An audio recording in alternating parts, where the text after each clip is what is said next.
Stocks வாங்கி விற்று தலைவலியோடு இருக்கிற இன்வெஸ்டராக நீங்கள் இருக்க வேணாம்னு நினைக்கிறீங்களா? மியூச்சுவல் ஃபண்டில் தாராளமாக நீங்கள் இன்வெஸ்ட் பண்ணலாம். 1 கோடி என்ற இலக்கை அடையலாம். சில ஆயிரம் சம்பாதிக்கக்கூடிய ஒரு முதலீட்டாளராக நீங்கள் இப்போ இருந்தாக்கணும். லட்சங்களை கடந்து 1 கோடியை நீங்கள் எட்ட முடியும். மைல்ஸ்டோன்ஸ் 12 அதற்கான ஒரு இடம் தான். அது உங்களுக்காக தான் உருவாக்கி இருக்கோம். இந்த பிளாட்ஃபார்ம் மூலமாக நீங்கள் நிச்சயமாக 1 கோடி என்ற இலக்கை அடைய முடியும். ஒவ்வொரு மைல்களாக கடந்து 1 கோடி உங்களுக்கு வந்து சேரும்.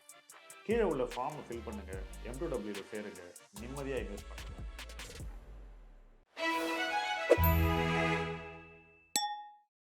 ஸ்டாக் ஐடியாஸ் எங்கேருந்து வரும்? நாமே சொந்தமாக யோசிச்சு ஸ்டாக் வாங்கணும் அப்படின்னு நான் நிறைய சொல்லிகிட்டே வரேன். எப்படி சார் எல்லாராலையும் பண்ண முடியுமா? அதுக்கு நிறைய நாலேஜ் இருக்கணுமே அப்படின்னு நிறைய பேர் என் கூட கமெண்ட் செக்ஷனில் பேசிக்கிட்டே இருக்கீங்க. நானும் உங்களை மாதிரி இருந்து வந்தவன் தான். இன்ஃபேக்ட் உங்களுக்கு கிடைக்கக்கூடிய இன்ஃபர்மேஷனில் 100% தான் எனக்கு கிடைச்சது நான் உங்கள் நிலைமையில் இருந்தபோது. ஆனால் இன்னைக்கு அப்படி இல்லைங்க. உங்களுக்கு இருக்கக்கூடிய தகவல்கள் உங்கள் தேவையை விட பல மடங்கு அதிகமாக இருக்குது. ஸோ இன்ஃபர்மேஷன் ஓவர்லோடு தான் இன்றைக்கி உங்களுக்கு இருக்குது.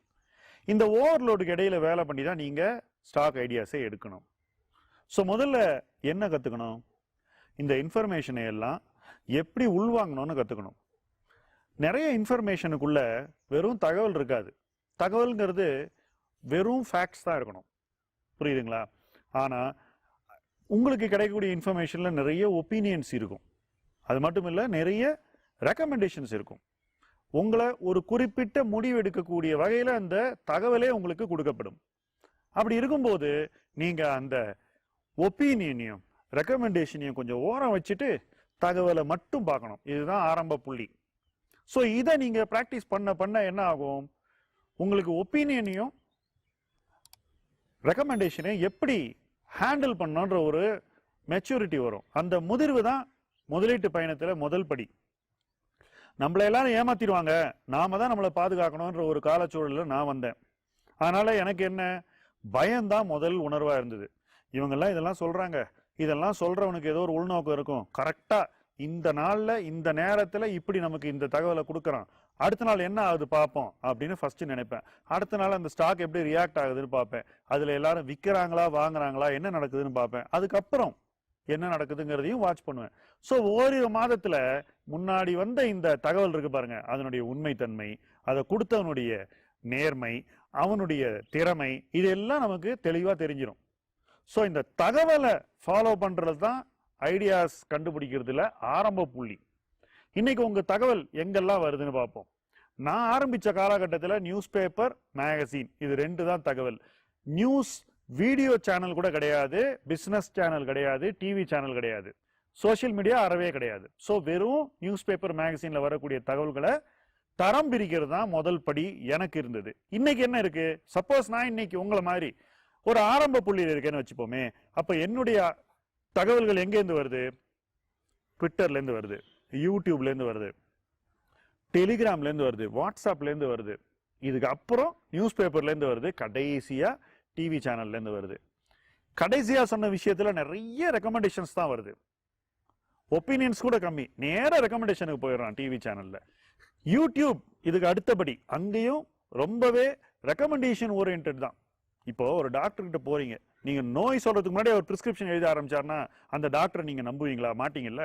ஆனா நீங்க ஒரு முதலீட்டு சம்பந்தப்பட்ட விஷயத்தை ஒருத்தர்கிட்ட வாங்கும்போது, அவர்கிட்ட தகவல் வாங்கும்போது, நேரா அவருடைய ரெக்கமெண்டேஷன், நேரா பிரிஸ்கிரிப்ஷனுக்கு போயிடுறாரு அவரு. நீங்க பிரிஸ்கிரிப்ஷன்ல என்ன ஆரம்பிக்கிறீங்க?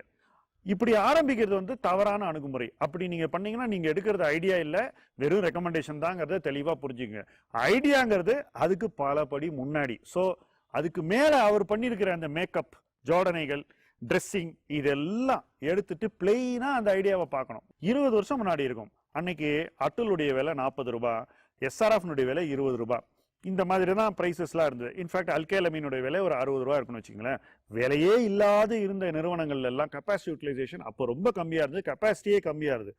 ஒரு சைக்கிள் முடிஞ்சு 2010க்கு மேல என்ன தெரியுதுனாக்கா, சைனாவோட இந்தியன் கம்பெனிஸ் போட்டி போட முடியும் அப்படின்னு முதல்ல தெரியுது. எப்படி தெரியுது?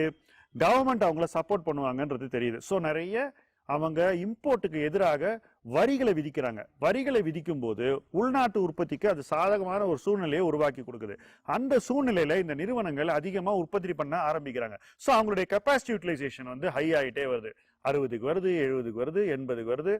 எல்லா உற்பத்தியும் சந்தை வந்து அப்சார்ப் பண்ணுது. இது ஒரு 4-5 வருஷத்துல நடக்குது. ஆனா ஸ்டாக் மார்க்கெட்ல இதை வந்து போதிய அளவு யாரும் கவனிக்கல. அதாவது அதை அடையாளம் காணல. ஏன்னா அந்த நேரத்துல வந்த ப்ராஃபிட் வந்து அதை வெளிப்படுத்தல. ஆனா டிமாண்ட் ஒரு காலகட்டத்துல கெப்பாசிட்டி யூட்டிலைசேஷனை விட அதிகமா வளரும் போது என்ன ஆகுதுனாக்கா இவங்களால விலையை ஏற்றி விற்க முடியுது.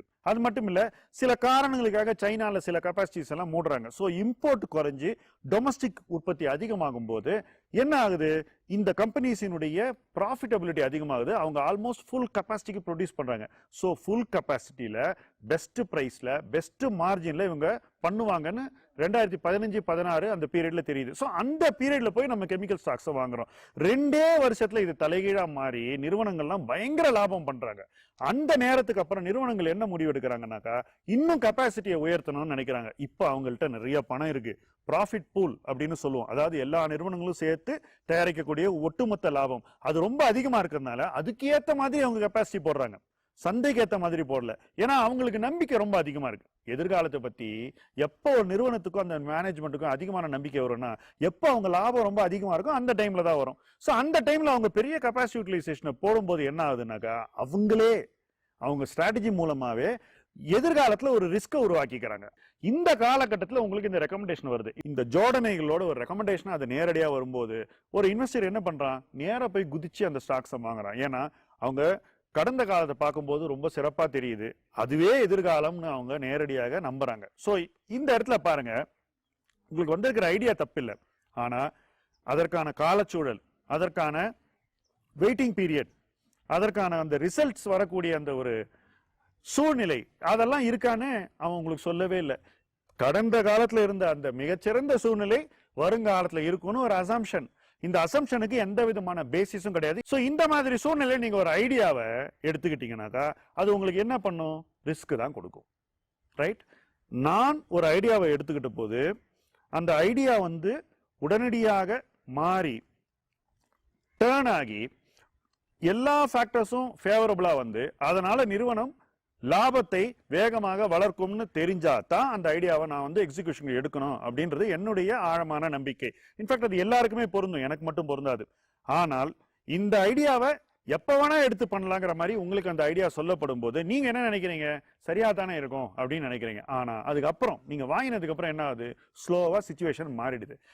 இந்த சூழ்நிலை நமக்கு வரக்கூடாதுன்னா நம்ம தரவுகளை வந்து தரவா பார்க்கணும், ஃபேக்ட்ஸை கரெக்டா புரிஞ்சுக்கணும். நிறுவனம் எங்க இருக்கு, ஒரு பெஸ்ட் பீரியடை நோக்கி போயிட்டு இருக்கா அல்லது பெஸ்ட் பீரியடை முடிஞ்சு தன்னுடைய கெப்பாசிட்டியை உருவாக்கி ஒரு கஷ்டமான காலச்சூழலை நோக்கி போயிட்டு இருக்கான்னு நம்ம தெளிவா புரிஞ்சுக்கணும். அப்படி புரிஞ்சுக்கிட்டாதான் நம்ம பண்ணக்கூடிய இன்வெஸ்ட்மெண்ட் வந்து நமக்கு சாதகமா இருக்கும். இல்லைன்னா என்ன ஆகும், அந்த இன்வெஸ்ட்மெண்ட் நமக்கு சோதனையாக அமைந்துவிடும். ஸோ இன்வெஸ்டர்ஸ் வந்து ஒரு ஐடியாவை எந்த இடத்துல இருந்து எடுக்கணும், எந்த சூழ்நிலையில இருந்து அதை வளர்க்கணும், நல்ல சூழ்நிலையிலேருந்து கெட்ட சூழ்நிலைக்கு போகக்கூடாது. கெட்டதுலேருந்து நல்லதுக்கு ஒரு ஐடியா நகரும் போது தான் நீங்க உங்களுடைய கன்விக்ஷனை வளர்த்துக்கணும்.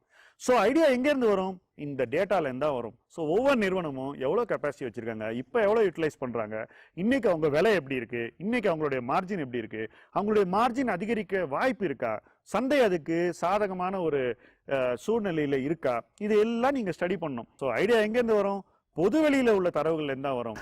ஆனா அந்த ஐடியாவை நீங்க அப்படியே எடுத்து வெள்ளந்தியா இன்வெஸ்ட் பண்ண முடியாது. அதை தரோவா ஸ்டடி பண்ணி சூழ்நிலையை புரிஞ்சுக்கிட்டு நிறுவனம் எங்க இருக்கு, அதனுடைய ப்ராடக்ட்ஸ் எங்க இருக்கு, மார்க்கெட் எங்க இருக்கு, மார்ஜின்ஸ் எங்க இருக்கு, கெப்பாசிட்டி யூட்டிலைசேஷன் எங்க இருக்கு, சேல்ஸ் growth எங்க இருக்கு, இதையெல்லாம் தெரிஞ்சுக்கிட்டாதான் உங்களுக்கு அது வந்து ஒரு முதலீட்டு ஐடியாவாகவே அது மாறும். இது எதுவுமே இல்லாம நீங்க நேரா போய் முதலீடு பண்ணீங்கன்னாக்கா நிச்சயமா அந்த முதலீடு ஒரு ரிஸ்கியான முதலீடாகத்தான் அமையும்.